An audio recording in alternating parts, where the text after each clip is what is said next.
Welcome to the 10th in my series, Reflections on My Albums. In this, my 40th anniversary of being in the music business. I'm JC Lodge, and welcome back if you've joined me before. This is my 10th album, and this album, called Reggae Country, was done in England, where we relocated to. Okay, so I'll tell you a little bit of a background about that.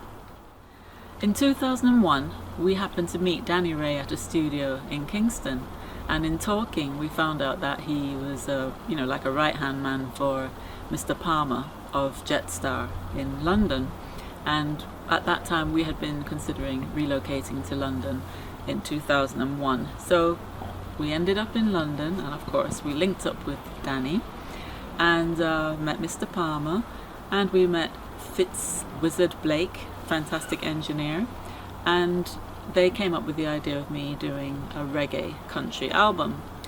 Now, I have to say at that point I kind of felt like it was a slight step back because, we weren't going to be the producers, and also I had been trying to get away from that country and western genre that people only saw me as, But I'm glad we did this project. And I think that it was successful. The sound is quite good, and a lot of people love this genre. So, and I have to say it was really fun working with Danny as a producer. He's such a gentleman. He's got a very good ear regarding music. He just knew what sounded right, and he was a good guide, always a gentleman. And Fitz was fun to work with, really knows his stuff as an engineer, very patient, and we just had some good times in the studio.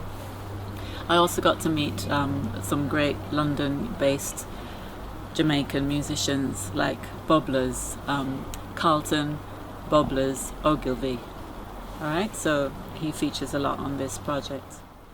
First we'll start with drums, and the drum and the bass kind of go together because in London the people that get the most drum and bass work are a team called Mafia and Fluxy, and if you listen to this project and anything else that they're on, you'll see why they are in demand.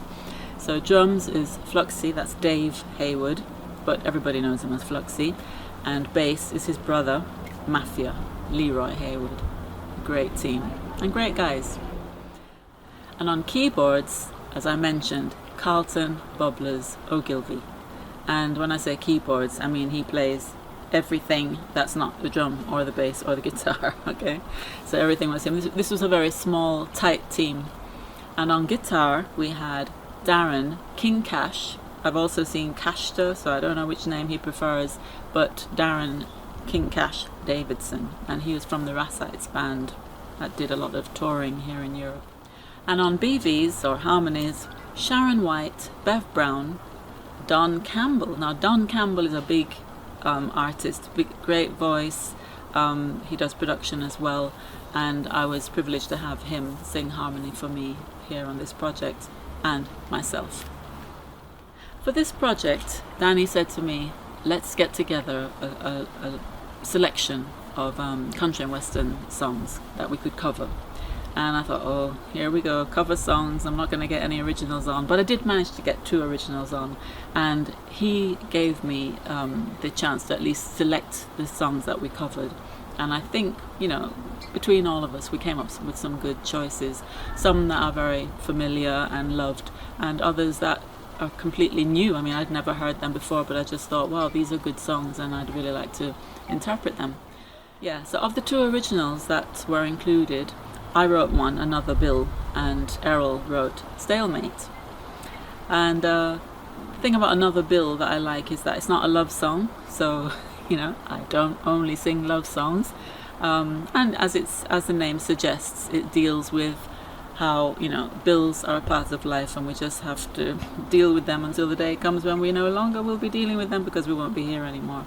So it's a little bit of a tongue-in-cheek song. And Stalemate, that's a play on words because it's about a relationship that has become stale. And it's a bit like, when you play chess and everything gets kind of halted. So I've mentioned before, sometimes producers have a bit of reluctance to take artists' original material. And in this case, I think I sensed a little bit of reluctance. But I have to say that I ran into Mr. Palmer, after this album was released, and he was quite pleased with how it was going. And he said to me, you know, that song you wrote, it sounds even more country than some of the country songs you covered. And I thought, oh, okay, thank you. You know, so it just goes to show you have to keep pushing. Other songs that stand out, I'd say some of my favourite country and westerns are Brown Eyes Blue, and I Know Crazy. That I remember Cindy Breakspear told me that that's one of her favourites, and it's one of my favourites too, so we included that. And the other one that I wanted to mention was I Will Always Love You. So Pam, that's a favourite of Pam Hall, and she did a wonderful interpretation as well. So this is my interpretation. And the last thing I'm going to say is that the track that I think to me is the most special on this project is a cover song that, Shirley Caesar had popularised it. It's called No Charge. And at the time, my daughter was 8, and I decided to write a part to include her in the song.